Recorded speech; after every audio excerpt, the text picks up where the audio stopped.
کسی مومن نے کہا مولانا ہم دشمن علی کو دشمن اہل بیت کو کیا گالی دے سکتے؟ میں نے کہا قطعاً نہیں دے سکتے، کیونکہ سائیکولوجیکلی گالی وہ دیتا ہے جسے اپنے اندر کی بھڑاس کو اتارنا ہے۔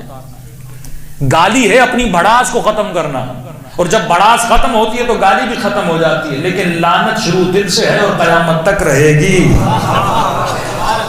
لعنت کی بھڑاس تو ختم ہی نہیں ہوتی، لعنت ہمیشہ رہتی ہے۔ لعنت یعنی اس کے سسٹم سے تجھے دوری اختیار کرنی ہے۔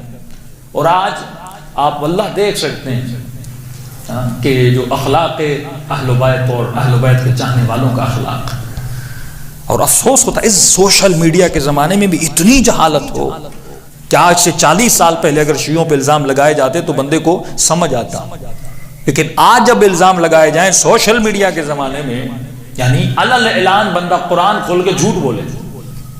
مثلا پہلے بولا جاتا کہ شیعوں کے 40 جز ہیں تو بات سمجھ میں آتی تھی، لوگوں کی رسائی نہیں تھی، شیعوں تک مان بھی لیتے تھے۔ لیکن آج اگر کوئی بولے شیعوں کے 40 جز ہوتے ہیں تو بھائی اگر ہیں تو بھائی ہمارے پاس بھی لاؤ، ہم بھی دیکھیں یہ 10 کون سے تھے۔ ایران کا کوئی قرآن لاؤ، لبنان کا کوئی قرآن لاؤ، پاکستان کی مسجدوں میں محفلوں میں کوئی لاؤ۔ تو آج کا پڑھا لکھا جوان سمجھ چکا ہے، لیکن کچھ لوگوں کی فکر اسی پرانی فکر پہ ابھی تک اٹکی ہوئی ہے۔ یہ قرآن کی آواز ختم اللہ علی قلوبہم، کچھ لوگ ایسے ہیں جن کے دلوں پر ایمانوں پر مہر لگا دی جاتی ہے۔ یہ مہر نہیں ہے، یہ لعنت گمراہی ہے، یہ مہر نہیں ہے، یہ اللہ کی لعنت ہے، یہ کبھی بھی پلٹیں گے نہیں۔ جس طرح آپ نے دیکھا ہوگا کافی لوگ بزرگ ہو جاتے ہیں نا، ان کو کہو بابا جی اسمارٹ فون ہے، اس کو آپ بٹن والا فون چھوڑ دو، اسمارٹ یوز کرو، تو کہتے ہیں بیٹا یہ میری سمجھ میں نہیں آتا، مجھے وہی بٹن والا فون۔ تو کچھ وہی بٹن والے مسلمان ہیں جن کے ذہنوں میں وہی پرانے بٹن پھنسے ہوئے ہیں، جتنا کہو ان کی سمجھ میں نہیں آتا، اور ان کا اخلاق بتاتا ہے۔ مثلا میں نے اس سال ایک جملہ کہا تھا کہ جب ہمارے جلوس نکلے اور اس سے پہلے ان کے جلوس نکلے، اور 40 میں تو مومنین نے اتنی شرکت کی اور دنیا کو بتا دیا کہ حسینی ہوتا کیا ہے۔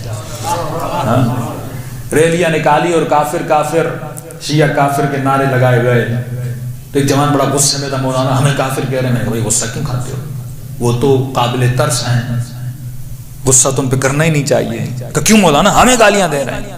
میں نے کہا یہ بتاؤ اگر کسی گھر میں جاؤ اور اس گھر میں ایک طوطا ہو اور طوطا تجھے گالیاں دے، ہاں بھائی طوطا اگر گالیاں دینا شروع کر دے، طوطا بولے کافر کافر شیعہ کافر، تو کیا طوطے پہ غصہ کرو گے، اس کی گردن کو مروٹو گے؟ کہ نہیں مولانا طوطے پہ کیسا غصہ؟ میں نے کہا یہ سارے طوطے ہیں۔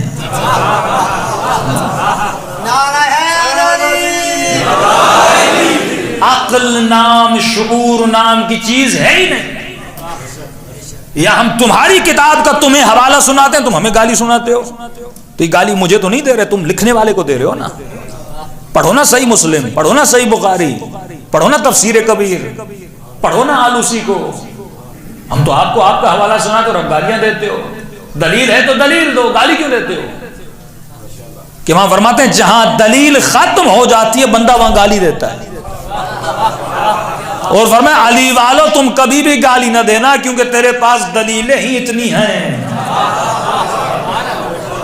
تمہاری پیٹھ دلیلوں سے مضبوط ہے، مسلمان مر جائے گا، تمہارے پاس دلیلیں اتنی ہیں، تمہاری دلیلوں کا جواب نہیں دے سکتا۔